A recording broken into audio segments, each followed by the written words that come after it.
निज कृत कर्म भोग सुन धाता। ओ माता सुख दुख करदाता।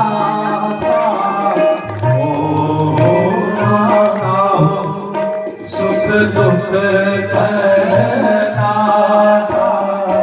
निज कृत भोग सुन धाता। निज कृत भोग सुन धाता। इस मनुष्य देह को प्राप्त करने के बाद जो भी यहाँ सुख और दुख की प्राप्ति जिस मनुष्य को होती है वो सब हमारे कर्मों का ही फल है। जैसा जीवन में हम कर्म करेंगे वैसा ही जीवन में उसका फल हमें प्राप्त होगा।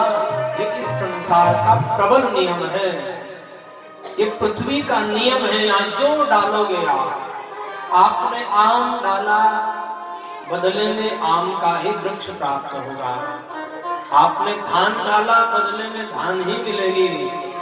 ये कर्म भूमि है। यहाँ जो तुम डालोगे आपने अच्छा कर्म करके डाल दिया, एक समय वही फिर हमें सुख मिलेगा। हमने बुरा कर्म करके डाल दिया, एक समय फिर वही हमें कष्ट देगा। क्योंकि ये संसार का अटल सत्य है। ऐसा ये देवी सबको जानना चाहिए। क्योंकि कर्म प्रधान ईश्वर चिराता। कर्म प्रधान ईश्वर चिराता। जो जस करई सो तसी फल चाखा। जो जस करई सो तसी फल चाखा। प्रदान ईश्वर चिराता। परम प्रदान ईश्वर चिराता। ये तो विधाता ने पूर्व ही नहीं किया है कि जो मनुष्य जैसा कर्म करेगा उसे वैसा ही फल भोगने को मिलेगा। इसलिए देवी तपस्त्वया कृतं भद्रे तस्यैवा तपसा फलम्।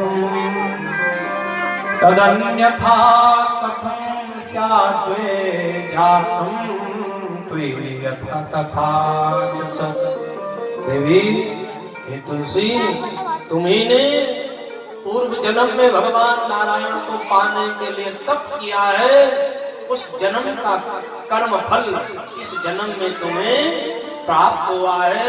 कभी तुम्हें भगवान नारायण का अंग संग प्राप्त हुआ है। इसलिए देवी तुम विलाप न करो, तुम शोक न करो। मैं तुम्हें वरदान देता हूँ कि इदं शरीरम त्यक्त्वा च दिव्य देह विधाय च।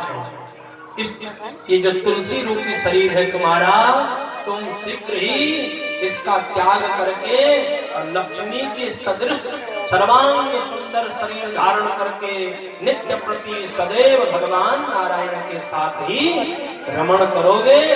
रमस्वा हरिणा नित्यम रमाया सदृशी भवा।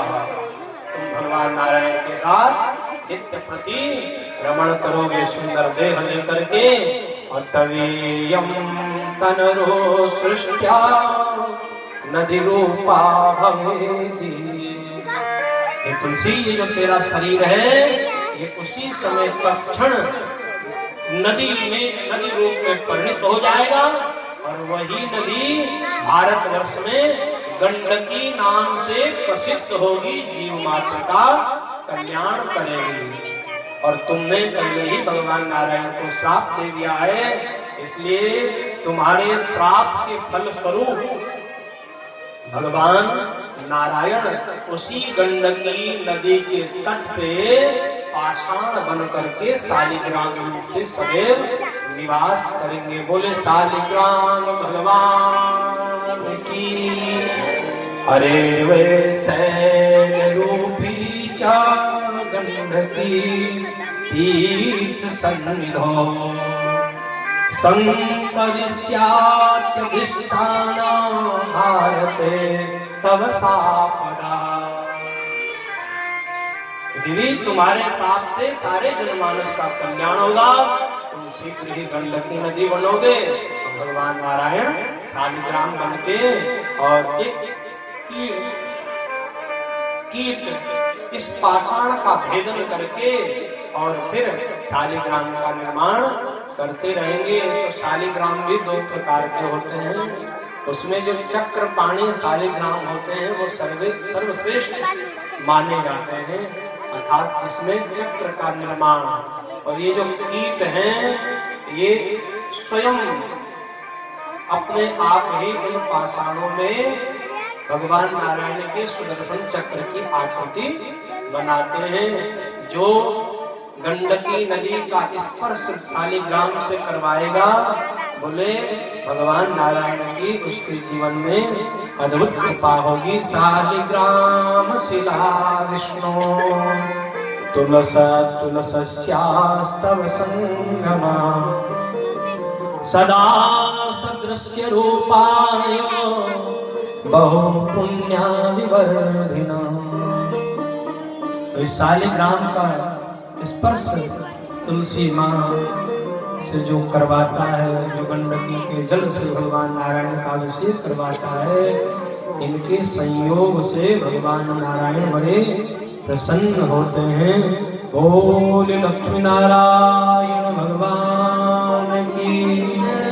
और अंत में भगवान शंकर ने वरदान दिया कि शालिग्रामश्च तुलसी शंख चैकत्र एव हि यो रक्षति मां ज्ञानी स भवे श्री हरि प्रिया।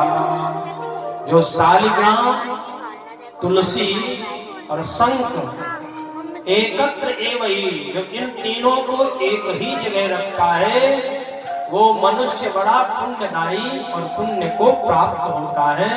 भगवान शंकर और भगवान नारायण बड़े प्रसन्न होते हैं जो इन तीनों का संगम करवाता है, शंख, शालिग्राम और तुलसी। इस प्रकार भगवान ने तुलसी मैया को स्वस्थ किया और उसी समय देखते ही देखते तुलसी ने दिव्य देह धारण की और इनके शरीर से गंडकी नदी का प्रादुर्भाव हुआ और भगवान नारायण एक रूप से शालिग्राम नाम के वहीं पे प्रतिष्ठित हो गए। बोलिए शंकर भगवान